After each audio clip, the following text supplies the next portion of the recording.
যখন আমরা সমুদ্রে থাকি তখন যদি ঝড় হয় সেটা কি রকম হয়, আর যদি এরকম হয় আমি আমার রুমে বসে জানালা থেকে বাইরে সমুদ্রের ঝড় হচ্ছে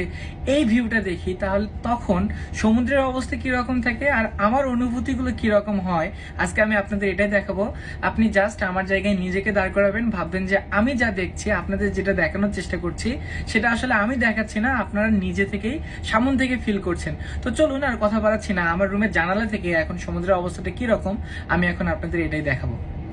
ঝড় হওয়ার সময় সমুদ্রের যে জিনিসটা সব থেকে বেশি সাফার করায় সেটা হচ্ছে জাহাজ স্টেবল থাকে না, জাহাজ তার পজিশন থেকে রোলিং করে বা এক সাইড থেকে আরেক সাইডে দোলে। তো এই দোলনের সময় অনেকের দেখা যায় যে শারীরিক অসুস্থতা বা সি সিকনেস দেখা দেয়, যেমন বমি অতিরিক্ত হওয়া, আবার যদি সিচুয়েশন বেশি খারাপ হয় তাহলে বমির সাথে অনেক সময় রক্তও চলে আসে। আর এখানে ভয় লাগার থেকে আপনার সব থেকে বেশি টেনশনে থাকতে হয় যে কন্টেইনার যেগুলো আছে